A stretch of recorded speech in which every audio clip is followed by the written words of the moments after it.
En cuanto a los factores extrínsecos, vamos a decir que estos factores son elementos ambientales que actúan como condicionantes o coadyuvantes de los factores intrínsecos. Una persona frágil puede estar cayendo aún en un ambiente seguro. Entonces, bueno, entre los factores extrínsecos, que son como los accidentales, tendremos el domicilio, la vía pública, los medios de transporte y los fármacos. En el domicilio, ¿por qué se puede presentar una caída? Por suelos irregulares, muy pulidos, desniveles, por tener un calzado inadecuado, abierto o sin sujeción, por iluminación insuficiente o demasiado brillante, por cables, alfombras, juguetes, mascotas, lavatorios muy bajos, tinas y duchas sin barra, muebles con ruedas o muy bajos. En la vía pública se pueden presentar accidentes ya que se pueden encontrar veredas estrechas, irregulares o deslizantes por los semáforos que son breves, bancas muy altas o muy bajas. En cuanto a los medios de transporte, porque el acceso en algunas ocasiones es muy alto y obviamente la persona de pronto ya no tiene la misma capacidad para levantar sus miembros inferiores de manera correcta, se puede caer también por las superficies deslizantes, por los movimientos bruscos o las paradas muy breves. Y los fármacos, por la polifarmacia, psicofármacos, benzodiazepinas, diuréticos, antiarrítmicos, por una dosificación errónea, entre otros. Bueno, por otra parte es importante tener en cuenta el síndrome postcaída, que lo vamos a definir como el miedo que va a tener un anciano a padecer una nueva caída, la pérdida de confianza para desarrollar una determinada actividad sin caerse y una disminución de la movilidad y de la capacidad funcional. Este síndrome de poscaída puede llegar a provocar incluso la inmovilidad total de la persona, evitando que se pueda, o sea, que ella decida moverse inventando o diciendo cualquier tipo de excusa. No obstante, hay una serie de factores de riesgo que favorecen el desarrollo de este síndrome de poscaída, como lo van a ser las alteraciones en la marcha preexistentes, el déficit sensorial, especialmente de la vista, las alteraciones neurológicas, vivir sobreprotegido por su entorno familiar, sufrir enfermedades crónicas incapacitantes, la osteoporosis o fragilidad ósea, el tener obesidad mórbida que restrinja la capacidad de movimiento, el estar sufriendo algún daño neurológico o depresión, el tener más de 80 años y el hecho de vivir solo. De esta manera es importante tener en cuenta por eso también una prevención para este síndrome poscaída, en la cual las personas, pues como sabemos, tienen el temor de volver a caerse, por lo que debemos actuar inmediatamente a la caída que contemple los siguientes aspectos, es decir, controlar el dolor después de la caída, estarle preguntando pues cómo se siente, si ha mejorado, si no, evitar un reposo prolongado, o sea, no permitir que la persona diga que porque tuvo una caída, entonces ya no se puede volver a levantar o no puede volver a hacer ninguna de sus actividades cotidianas normales. El realizar ejercicios de resistencia y equilibrio. El tratar la ansiedad y la depresión causada por el miedo a caerse y sobre todo, principalmente, no sobreproteger a la persona mayor.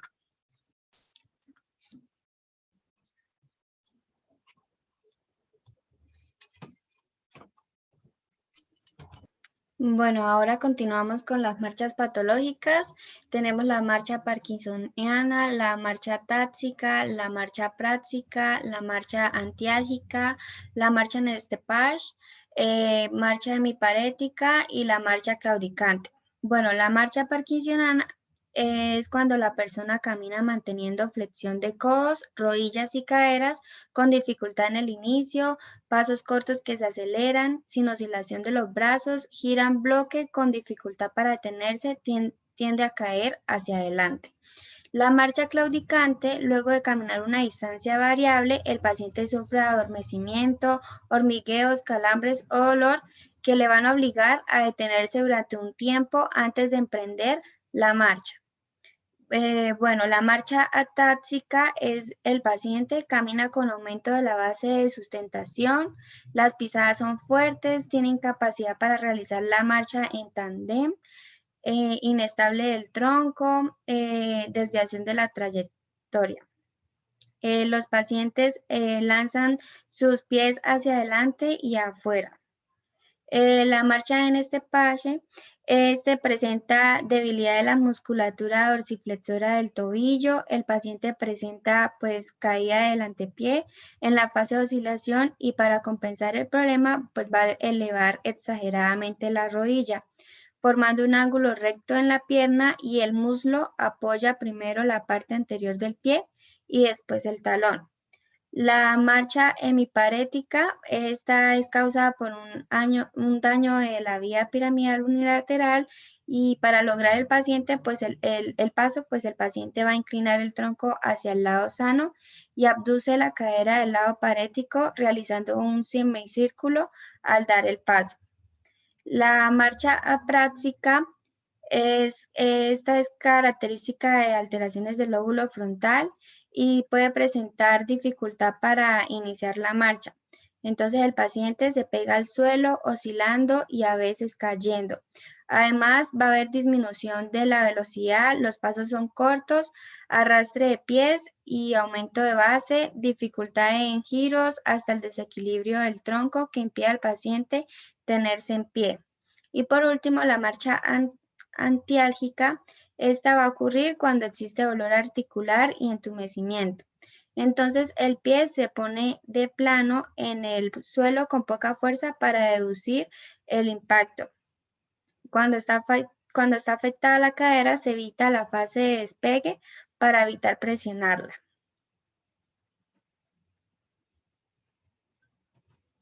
Bueno, las consecuencias de las caídas, las consecuencias pueden ser físicas, aunque muchas caídas no tienen consecuencias, estas pueden ser desde simples contusiones, heridas, fracturas, traumatismos encefalocranianos, torácicos, abdominales, entre otros. Es importante considerar la estancia del paciente en el suelo si es prolongada, ya que puede provocar hipotermia, rhabdomiólisis, insuficiencia renal secundaria, deshidratación, úlceras por presión, trombosis venosas profundas, infecciones, hipoglicemia, delirio. Y las fracturas son una consecuencia menos frecuente, pero siempre son serias. Las más comunes son la fractura de muñeca, de la columna, ya sea por aplastamiento vertebral, la pelvis y fractura de cadera. También están las consecuencias psicológicas, que estas pueden presentarse aún en ausencia de las lesiones físicas. Estas caídas pueden desencadenar el miedo a caer, miedo al dolor, ansiedad, cambios conductuales, pérdida de seguridad en sí mismo, disminución de actividad física. También están las consecuencias socioeconómicas, que estas van a requerir una mayor cantidad de atención médica, atención de urgencia, hospitalización, rehabilitación y además aumenta el ingreso a establecimientos de larga estancia. Y el aumento de la mortalidad, pues esta se va a asociar a la avanzada pluripatología, plurifarmacia, las comorbilidades que tenga el paciente, complicaciones de la cirugía, permanencia prolongada en el suelo. La causa única de mayor asociación con mortalidad es la fractura de caderas y pues la mortalidad se va a ver mayor en mujeres. ¿Cómo se evalúa la caída en un adulto mayor? Bueno, primero que todo, esta debe que ser acuciosa y detallada y se debe cumplir con todos los siguientes puntos. Primero, una anamnesis detallada. Conocer la evolución de trastornos de la marcha, coexistencia con otros síntomas como vértigo, caídas, temblor, síncopes, entre otros. Limitaciones funcionales como los síntomas prodrómicos y acompañantes, circunstancias de caída, consecuencias inmediatas y posteriores y la permanencia en el suelo.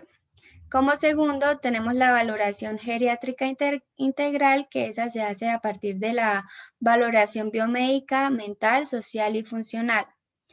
Como tercer punto, tenemos la exploración cardiovascular, en donde se le debe que medir el pulso, la regularidad, la presión arterial, si tiene arritmias, soplos, signos de insuficiencia cardíaca, buscar hipotensión ortostática, que es la disminución mayor de 20 milímetros de mercurio comparando de cúbito, supino y de pie.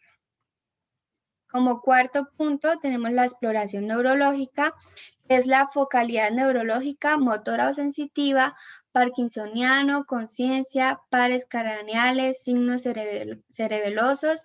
La cognición es particularmente importante. La exploración del aparato locomotor, bueno, ahí se mide la masa muscular global, la fuerza muscular, se debe que corregir sarcopenia, buscar puntos dolorosos ya sea en articulaciones, músculos, en tejidos periarticulares, en bursas, tendones y ligamentos. Sexto punto, tenemos la exploración de los órganos de los sentidos. Ahí se evalúa pues la agudeza visual empleando la carta de optotipos, campimetría por confrontación, el fondo de ojo, la audición y la otoscopia. Se tiene que revisar también el tracto urinario, si tiene una infección del tracto urinario inferior, incontinencia urinaria, vejiga hiperactiva, enfermedades de la próstata o tumores del tracto urinario inferior.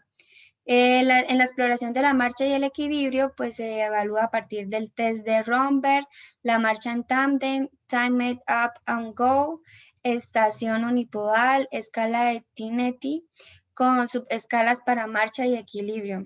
Y la exploración del ambiente, precisar el tiempo de residencia en la casa actual, observar la vivienda y el entorno en el que vive el paciente.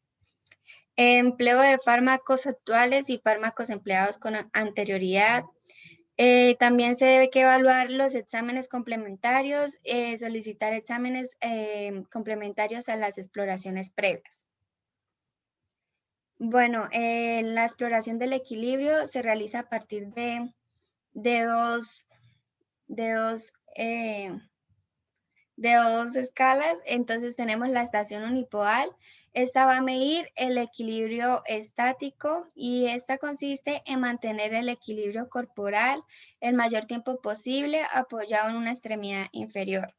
Entonces, a la orden del evaluador, la persona deberá levantar una extremidad inferior hasta lograr una posición de 90 grados en cadera y rodilla y se va a registrar el registro, se va a registrar con cronómetro en que la persona es capaz de mantener esta posición.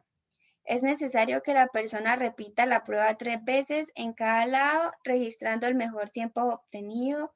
Luego se debe repetir en el lado contrario. Entonces se va a considerar como equilibrio normal aquella persona que es capaz de mantener la posición descrita por más de 5 segundos y cuando es equilibrio alterado, pues la persona va a registrar menos de 4 segundos sobre la extremidad de apoyo. La otra es la Time Up and Go, esta que es levántate y camina, va a medir el equilibrio dinámico. Entonces consiste en caminar lo más rápido que pueda sobre una pista previamente trazada entre las patas de una silla y un cono ubicado en línea recta en 3 metros de distancia. Al inicio de la prueba, la persona debe que estar sentada con la espalda apoyada contra el respaldo de la silla, con los brazos colgando en ambos costados, sin tocar los muslos y los pies colocados justo detrás de la línea de partida. El evaluador se va a ubicar de pie a un costado de la trayectoria de la persona a media distancia entre la línea de partida y la marcación a 3 metros de esta. A la orden de partida se le va a pedir al paciente que se levante de la silla y camine lo más rápido que pueda en dirección al cono de la vuelta y regrese a la silla volviendo a retomar la posición sentado. El evaluador va a cronometrar el tiempo desde que se da la orden de partida y despega la espalda de la silla hasta que el sujeto, tras caminar los 6 metros y retornar, apoya su espalda contra el respaldo de la silla.